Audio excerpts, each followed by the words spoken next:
এক ব্যস্ত নগরীতে হামিদ নামের এক ফল বিক্রেতা বাস করত। সে ছিল অত্যন্ত চতুর এবং লোভী। তার ফলগুলোকে টাটকা ও রঙিন দেখানোর জন্য সে ফলে কৃত্রিম রং মেশাতো। ফল তীব্র মিষ্টি বানানোর জন্য স্যাকারিন মেশাতো। এছাড়াও সে ফলে প্রচণ্ড পরিমাণে ফরমালিন মেশাতো, যার কারণে তার ফলগুলো মাসের পর মাস সতেজ থাকত। সে সতেজ ও ভালো মানের ফলের নাম করে অনেক বেশি দামে ফল বিক্রি করত। ক্রেতারাও তার দোকানে রঙিন চকচকে ফল সাজানো দেখে ভাবত এগুলো অনেক বেশি সতেজ এবং ভালো মানের। হামিদ সুযোগ পেলে আবার ওজনেও কম দিত। ক্রেতারা তার সূক্ষ্ম চালাকি ধরতে পারত না, বরং খুশি মনে রোজ সবাই তার থেকেই ফল কিনত। এভাবে হামিদ রোজ মানুষকে ঠকাত এবং মনে মনে ভাবত, বুদ্ধি না থাকলে কি আর ব্যবসা করে ধনী হওয়া যায়। হামিদের দোকানের পাশেই ছিল ইউসুফ নামের এক সৎ ও দরিদ্র ফল বিক্রেতার দোকান। সে তার ফলে কিছু মেশাত না, তাই তার ফলগুলো হামিদের ফলের মতো লোভনীয় দেখাতো না, বরং তার ফলগুলো দেখাতো রংহীন, ফ্যাকাশে এবং নিম্নমানের। এমনকি তার ফল হামিদের ফলের মতো তীব্র মিষ্টিও ছিল না।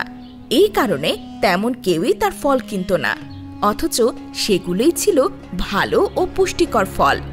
ইউসুফ বুঝে ফেলেছিল যে হামিদের ফলগুলোতে অবশ্যই গন্ডগোল আছে, কিন্তু সে হামিদকে কখনো কিছু বলার সাহস করতে পারেনি।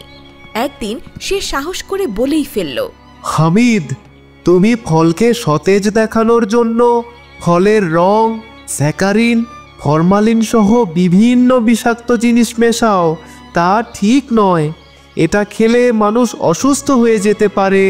বিশেষ করে শিশু ও বৃদ্ধদের জন্য তো এই ফল বিষের মতো ভয়াবহ।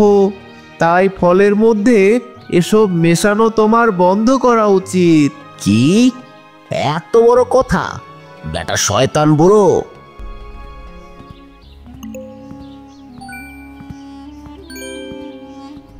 নিজের ফল বিক্রি হয় না বলে আমার নামে মিথ্যে অপবাদ দেয়া হচ্ছে। পারলে আগে প্রমাণ করে দেখা, তারপর কথা বলতে আয়। বৃদ্ধ ইউসুফ চুপ করে মাথা নিচু করে রইল, কারণ আসলেই তো হামিদের এই কারচুপি প্রমাণ করার কোনো সুযোগ নেই। হে আল্লাহ, তুমি এই শহরের মানুষদেরকে বাঁচাও। এই শহরের প্রত্যেকে হামিদের থেকে ফল কেনে। এই বিষাক্ত ফল খেয়ে খেয়ে তো ধীরে ধীরে সবার শরীরে মরণ ব্যাধি বাসা বাঁধবে। তুমি সবাইকে হামিদের থেকে রক্ষা করো আল্লাহ। কিছুদিন পর ওই শহরের রাজা তার রাজ্যের পরিস্থিতি দেখার জন্য ঘুরতে বের হলেন। তার সাথে ছিল এক কথা বলা জাদুর পাখি, মন্তরী।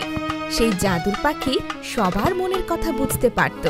তার পছন্দের খাবার ছিল আপেল। রাজা তার পাখি মন্তরীর জন্য আপেল কিনতে হামিদের দোকানের কাছে এসে দাঁড়ালো।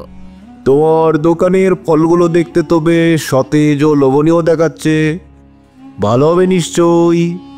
হে হে হে হে, জি হুজুর, ঠিকই ধরেছেন। এই শহরের সব থেকে বিখ্যাত ফল বিক্রেতা আমি। সবাই আমার ফল খেয়ে খুব প্রশংসা করে। খুব ভালো, খুব ভালো। আমার পাখি মন্তরী যদি তোমার ফল খেয়ে মজা পায়, তাহলে বুঝবো তোমার ফল আসলেই অনেক ভালো। ফল ভালো হলে তোমার সব ফল আমি কিনে নেব। দাও তো, দাও তো, একটা ভালো দেখে আপেল দাও। এই নিন হুজুর। হ্যাঁ হ্যাঁ হ্যাঁ হ্যাঁ। এই নাও মন্তরী, খেয়ে বলো তো ফলটা কেমন মজা। ছি ছি ছি, এ তো ফল নয়, এ তো বিষ, এ তো বিষ। ওরে বাবারে, এ কি বলছে? সব তো ফাঁস করে দিচ্ছে। হায় হায় হায় হায় হায় হায় হায়। মানে কি বলছো মন্তরী? এই দুষ্টু লোক তার ফলের মধ্যে বিষাক্ত রং মিশিয়েছে, মিষ্টি বানানোর জন্য স্যাকারিন মিশিয়েছে, ফরমালিন মিশিয়েছে, আরো অনেক বিষাক্ত জিনিস মিশিয়েছে। এজন্য ফল এত বেশি চকচকে ও রঙিন দেখাচ্ছে।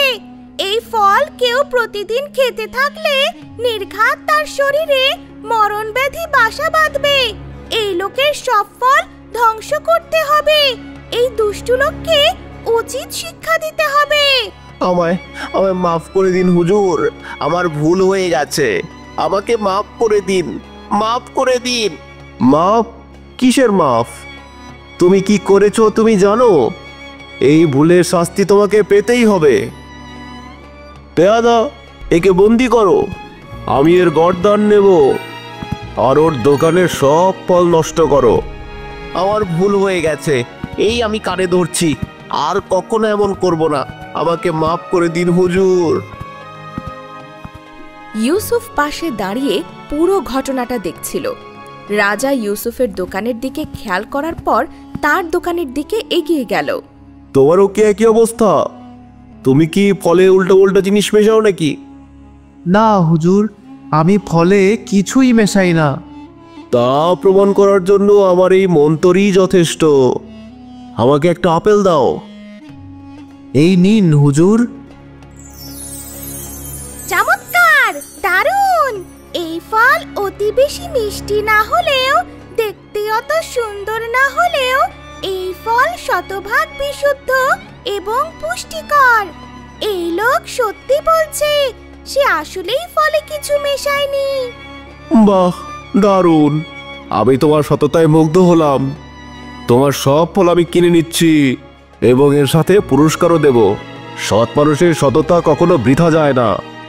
দুনিয়া এবং আখিরাত দুই জায়গাতেই আল্লাহ তাআলা সৎ মানুষকে পুরস্কৃত করেন এবং অসৎ মানুষকে শাস্তি প্রদান করেন। আমি নিজেও সেটাই বিশ্বাস করি হুজুর। এই নাও তোমার উপহার।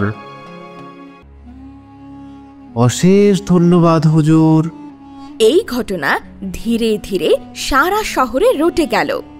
সেই থেকে ইউসুফের দোকান থেকে সকলেই ফল কিনতে শুরু করলো। ইউসুফ ধীরে ধীরে শহরের অত্যন্ত সৎ ব্যবসায়ী হিসেবে সবার কাছে বিখ্যাত হয়ে উঠল।